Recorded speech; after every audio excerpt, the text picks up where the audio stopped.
Hi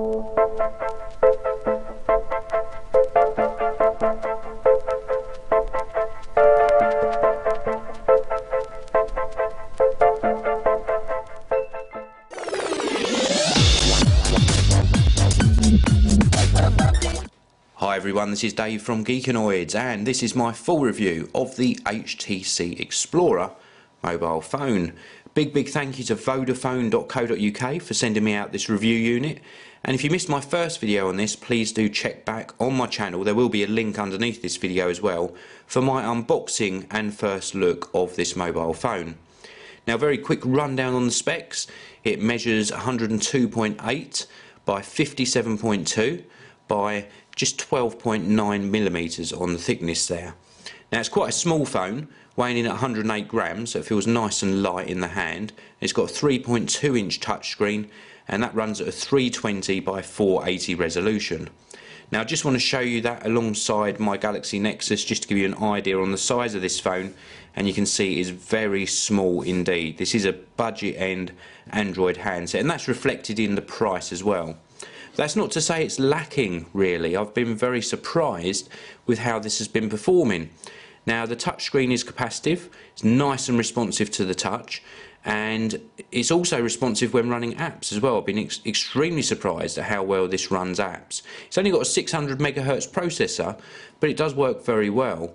I think the 512 megabytes of RAM in here does help with the actual performance of the handset. Colours on the screen as well, viewing angles are not too bad, and the colours are nice and vibrant. It does look really quite spectacular when you consider the price, which I'll tell you at the end of this video. Now, it comes with touch sensitive buttons underneath the screen as well, so if I'm perhaps viewing the apps that are pre-installed, I can scroll through these. If I want to go back to the home screen, I can just hit the home button and it will take me back to the home screen. Now, let me talk a little bit about phone calls, because after all, you're going to use this for making and taking calls. Well, it's got a reasonably sized dial pad on there, very easy to access. Incoming call quality on the earpiece up the front here, extremely good, had no issues with that at all. And outgoing call quality through the mic on the bottom here, very good again, no problems at all with call quality. Talk a little bit about the camera. If I go around onto the back here, it's got a 3 megapixel camera on the back. Not fantastic resolution, there's no flash either, and the camera is alright. It manages to take the occasional snaps, nothing spectacular. Colours are accurate, lighting's good, but the resolution's just a little bit lacking. Whilst we're on the back, I'll just mention there is a speaker on the back as well, and again, it doesn't go very loud, but it's a nice clean sound and a good quality speaker.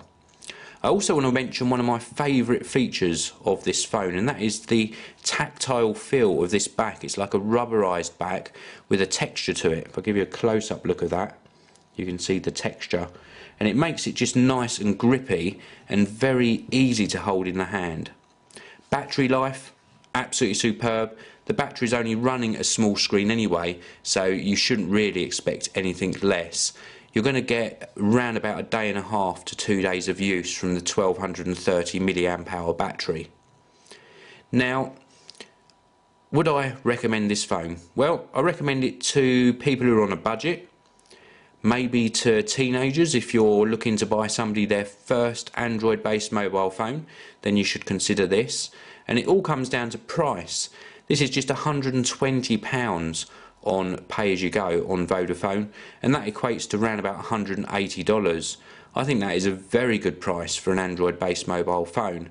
It's not the latest and greatest, but if you're on a budget, you should definitely consider the HTC Explorer. I think the only thing you might get complaints about is if you're a recipient of this phone, or if you yourself are used to a larger screen phone, you might find that the 3.2 inch coupled with that 320 by 480 resolution a little bit restrictive. But that said, it is a great budget choice, and I can certainly recommend it if that is all you can afford. So thank you very much for watching. This was my review of the HTC Explorer. You can check this out on Vodafone.co.uk. Please do subscribe to the Geekanoids channel, and I will see you all in the next video.